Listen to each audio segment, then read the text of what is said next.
KLIF News and Information time is now 5:16.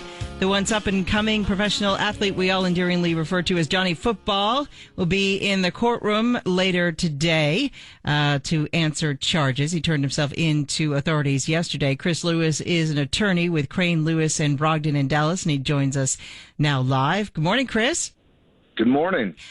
First of all, it's interesting that he turned himself into the Highland Park Police Department.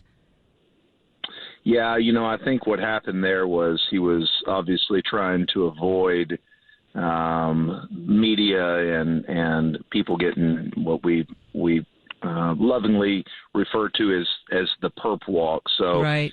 It appears there was a little bit of maneuvering there in order to avoid having to go down to the Dallas County Courthouse. All right, so he turned himself in. He got his mugshot. He was smiling in the mugshot. Yeah, so the deal here's also the deal. If you're able to turn yourself into one of the local jails as opposed to the down at Lou Sterrett behind the Dallas County Courthouse, then you also significantly decrease the time. He probably would have been in 2, 3, 4 hours had he not done it that way. So that was actually a smart move by his attorneys, I think. Let me ask you another question here, Chris, about the mugshot and that process that he went through yesterday, which essentially was, having his picture taken and his prints and that sort of thing. Is the process itself, the purpose of it, is this simply because it's like, all right, we got you here right now, so while you're here, we want to make sure that you'll be a little bit easier to track in the future if we need to. Is that what that's about? No, about the mugshot, well, what they do, part of the booking process is a person has to be photographed. So every person that goes into a jail facility before they're released on conditions of bond, they've got to have their booking picture taken. And obviously he's smiling. The reason why, he knows that this picture is going to be plastered everywhere. That's an inevitability. The other thing is whenever you're booked into any type of facility, jail facility, you have to get your fingerprints taken. So that is a formality that every single person goes through.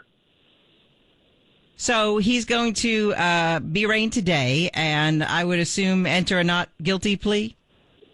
He will. Let me go back to the other thing regarding the bookend, the photo and the fingerprints. They also have to make sure at some point that we all know Johnny Manziel, but you can imagine situations where and I've had situations where a person who was arrested claimed to be one person but was actually somebody else, family member, close acquaintance. They may have their ID. So they go through that process so they can ID them visually and then also ID them in the future if they have to do some sort of fingerprint analysis. But, yeah, today what's going to happen, he's going to show up. The case is going to be reset. It's going to be fairly non-dramatic. There won't be a trial date at this point set. Judge will give him conditions of bond, which may include no contact with the complaining witness, things like that. All right, Chris, thank you very much, and thanks for getting up early to answer our questions this morning. We appreciate it. Always enjoy talking. Guys. Chris Lewis, an attorney with Crane, Lewis, and Brogdon in Dallas, and also a former sports agent.